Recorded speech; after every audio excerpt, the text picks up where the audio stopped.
So there's an issue. You see what I was talking about when you have an issue in something that you're working on? For example, when my video editing program wouldn't export my video. You go forward in whatever you're doing, in whatever endeavor you're doing, and then randomly you hit a fucking brick wall because there's an issue randomly.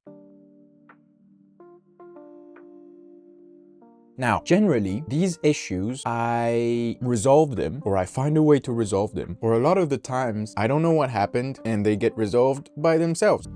Troubleshooting, because a lot of stuff that I do is on the computer and I use programs and stuff that where I need to push my computer a lot. There's freaking errors everywhere. And also you would think that computers would be reliable in terms of it's just ones and zeros and it's just math, right? So why is it that sometimes something works, you turn it off and on again and it doesn't work anymore? Right now I have a problem with my internet. I have no clue what's going on. My internet just turned off and it's annoying me because I was working on something where I needed the internet and now I'm stuck. And now I wish to baisser les bras, I wish to stop what I was doing, and I'm telling myself, well, it's no use because life has its way of telling you, fuck you, basically. There's always something that's going wrong, right? And how the hell are you supposed to keep going when there's always something that like puts you sticks in your own wheels? How? I don't get it. Like, how much resilience do you need? And the thing that I realize is that it's small problems. It's always small problems. It's always the tiny problem. I have tiny problems in life and I don't have the strength to tell myself that I can get over them. Maybe it's because I have had bigger problems before and I didn't manage to get over them. And so now I feel like any problem is impossible to go through. Oh shit, Jesus. Well, okay.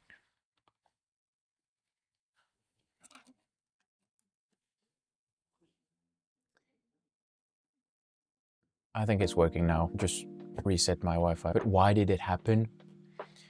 I did get a little bit heated right there, but I think it's, you know, the accumulation of tiny problems and tiny problems and tiny problems, tiny things that make it so that it's always a little bit harder than it's supposed to be. And also my own brain makes it more complicated than it's supposed to be. One thing that I realized is that in my mind, because of shit that happened in my life, I guess, I've always thought that in order for something to be worth it, it had to be difficult. Like put a lot of effort in it. Kind of the hustle culture, you know? There's this idea of a hustle culture that I find very wrong and even dangerous to a certain point, where in order for something to be worth it, it has to be difficult and you have to go over hurdles and tons of different obstacles, right? It has to be super hard. Yeah, you go through it so that then it's worth it, and that's when you're proud of having gone through all this shit. And if something that you do is easy and comes easy because, I don't know, it's something that you like doing or you've been doing it so long that you don't even think about it when you're doing it, whereas other people would find it hard, right? When it's something like this, when it's something that is easy for yourself, then it's meh, doesn't really matter.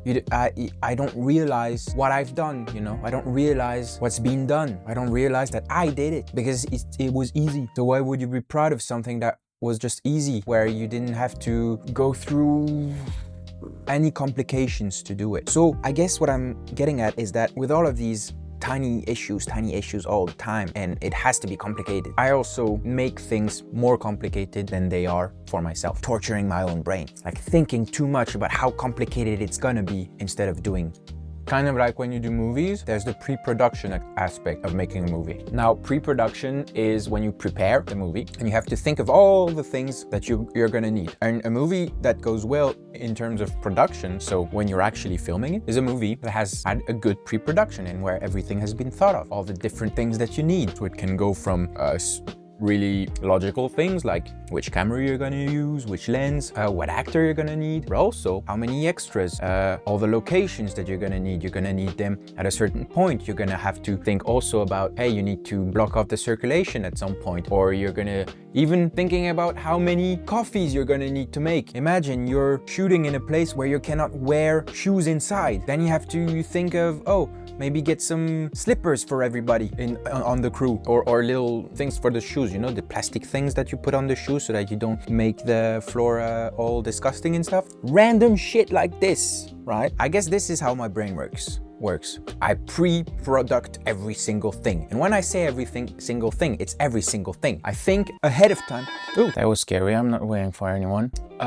Every single little thing. I think about it. Going to take a walk. What are you gonna need? How is it gonna be? Is it gonna be cold? This is just basic preparation stuff, right? But then I also think of how the whole thing is gonna go. But you can't do this because then you live not in the present, but in the future. Or think about the walk that you had before. How did it go? Did you forget something? Did you need something when you were on that walk? And maybe think about it now so that you're not gonna need it later and you walk in the future. It's a whole thing of thinking about the future and the past always, but never in the present, right? Pre-production. My mind is constantly in pre-production in terms of what's gonna happen in the future and projects that I need to do. So that's what happens. You think about doing it more than you do it, and you make it more complicated than it's supposed to be. And I make it more complicated than it will be in my own mind, because it has to be really complicated for it to be good, right? I don't know where that comes from. And also maybe, yeah, just, I guess a solution to that would be to just let yourself be. Don't be too self-aware. Don't think too much before doing. What is it again? There's a saying like this maybe? Something in the lines of reflection is killing creation, whatever. Think too much and you'll never move, but move first and maybe later on you'll think. And I think that's what I'm doing with these videos. Okay, my internet is back.